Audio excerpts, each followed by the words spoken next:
Hello guys, welcome to my channel that is How UPSC. Today I will solve the biggest doubt of UPSC CSE student, that is how to approach UPSC and how to start UPSC. There are two approach basically. जब हम UPSC start करते हैं तब हमारे सामने दो ही सवाल आते हैं कि हम कैसे स्टार्ट करें। तो उसके दो सवाल यही है कि हम पहले एनसीईआरटीज पढ़ें या फिर डायरेक्ट कोचिंग की तरफ जाएं। तो इसके सबके अपने अपने अप्रोच हैं, कोई क्या कहता है कोई क्या कहता है।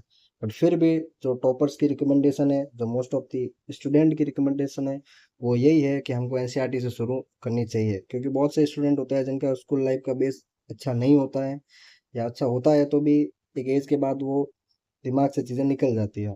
तो इसलिए ज़रूरी रहता है कि हम पहले एनसीईआरटीज पढ़ें। डायरेक्ट कोचिंग में जाना हमारे लिए वो भी एक अच्छा ऑप्शन हो सकता है, पर मेरा ये मानना है कि आप पहले एनसीईआरटी पढ़िए, उसके बाद आप कोचिंग की तरफ जाइए। तो इससे आपको अपनी जर्नी के लिए अच्छे से हेल्प होगी। फिर बात आती है कि हमें कौन सी एनसीईआरटीज पढ़नी है। तो आप इसके लिए अलग अलग सब्जेक्ट की आप देख सकते हैं। जैसे सबसे पहले हम स्टार्ट करते हैं ज्योग्राफी से। तो ज्योग्राफी में बेसिकली आपको 6 to 10th एनसीईआरटी पढ़नी है। और ज्योग्राफी का जो यूपीएससी के पेपर है, ये मेंस में जीएस 1 में रहता है और बाकी प्रीलिम्स में भी इसके क्वेश्चंस रहते हैं। तो मोस्टली एनसीईआरटी से ही क्वेश्चन रहते हैं, या बेसिक कह सकते हो आपकी एनसीईआरटी से आप तैयार कर सकते हो। फिर बात आती है हिस्ट्री की।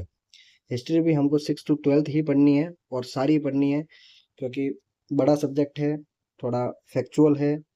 तो आप शुरू से बेस बनाएंगे तो अच्छा रहेगा। हिस्ट्री में सबसे बड़ा डाउट ये रहता है कि हम न्यू एनसीईआरटीज पढ़ें, ओल्ड एनसीईआरटीज पढ़ें, या फिर एक मार्केट में नया चल रहा है आजकल कि हम तमिलनाडु की एनसीईआरटीज पढ़ें। तो ये सबसे बड़ा क्वेश्चन चलता है हिस्ट्री में।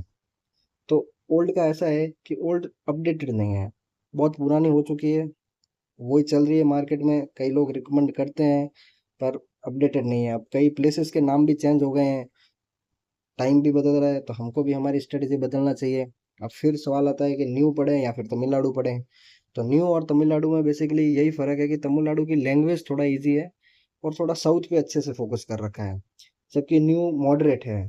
तो सो आई विल रिकमेंड कि आप न्यू की तरफ जाइए। Okay, then what about polity. Polity आप 9 to 12 ही पढ़िए। अगर आपके पास बहुत अच्छा खासा टाइम है तो ये आप 6 to 12 की तरफ जाइए। अदरवाइज कोई मैटर नहीं करता, 9 to 12 इनफ है, इजी सब्जेक्ट है, ज़्यादा कोई दिक्कत नहीं रहती है। पॉलिटी में भी आपको सबसे ज़्यादा फोकस करना है 11th की एनसीईआरटी पे। 11th में पॉलिटी की बेसिकली दो एनसीईआरटीज है, one is Indian constitution, another is political theory. जो इंडियन कॉन्स्टिट्यूशन वाली है, ये प्री में भी अपने काम आ जाएगी और जीएस 2 मेंस में भी काम आ जाएगी। और ये बेसिक है, ये आपको बहुत अच्छे से करनी है। फिर बात रहती है पॉलिटिकल थ्योरी की। इससे आपको हेल्प मिलेगी ऐसे में।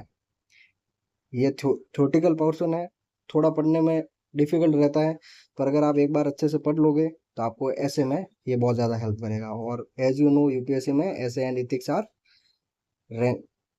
Game changer. Now what about economy. Economy you will read 9th 10th 11th and 12th। 12th में भी आप बेसिकली देखो तो एक मैक्रो की बुक आती है, उस पर आपको अच्छे से फोकस करना है।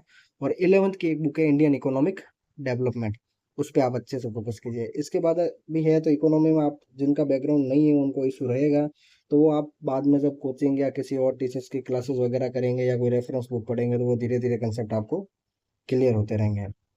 Now what about society. तो सोसाइटी आप देखो तो प्री में बेसिकली सोसाइटी का कोई पोर्शन नहीं है, बट मेंस में अगर हम देखते हैं तो फिर जो जीएस 1 है, जीएस 1 में यूपीएससी ने मेंशन कर रखा है इंडियन सोसाइटी। तो इंडियन सोसाइटी के लिए अपने को स्पेसिफिक पढ़नी है 12th की एनसीईआरटी, जिनमें दो बुक आती है। और मेंस में इंडियन सोसाइटी का ऑलमोस्ट 80 मार्क्स के अराउंड का क्वेश्चन पूछा जाता है, मतलब देखा जाए तो अच्छा वेटेज है, तो हम इसको स्किप नहीं कर सकते। Now what about general science. Those student who do not have a background of science, उनको बहुत दिक्कत आती है साइंस की। तो आप साइंस के लिए बेसिकली 9th 10th की साइंस की एनसीईआरटी पढ़ लीजिए, वो इनफ है। तो उनमें आपको कोई ज़्यादा दिक्कत नहीं होगी, इजीली आप जनरल साइंस कर लोगे। नाउ यूपीएससी में अभी सबसे most trending topic ecology and environment. Ecology and environment की बहुत सी मार्केट में बुक चलती है, बट बेसिक है वो एनसीईआरटी से ही अपन स्टार्ट करेंगे, बाद में रेफरेंस बुक की बात करेंगे। तो हमें स्टार्ट करना है 12th की बायोलॉजी है, उसके लास्ट के 4 चैप्टर हैं। लास्ट के 4 चैप्टर है वो एनवायरनमेंट इकोलॉजी पे ही बेस है। अच्छे से दे रखे हैं वो चैप्टर, आप उनको एक बार पढ़िए, आपको अच्छे से बेसिक तैयार हो जाएगा। उसके बाद हम रेफरेंस बुक के बारे में बात करेंगे। Now what about the last thing, that is technology. Technology वो टाइम के साथ बदलती रहती है। कल क्या था वो आज है नहीं है, वो देखा जाएगा। तो ये करंट अफेयर का टॉपिक है। तो करंट अफेयर है वो रोज बदलता रहता है। तो अपने को वही न्यूज़पेपर पढ़ना है या फिर कोई भी कोचिंग की मैगजीन पढ़नी है, उससे ये हो जाएगा।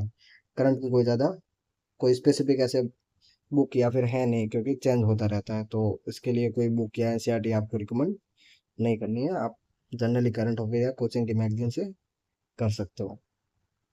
Now at last, thank you guys for watching my video. I hope it will helpful to you.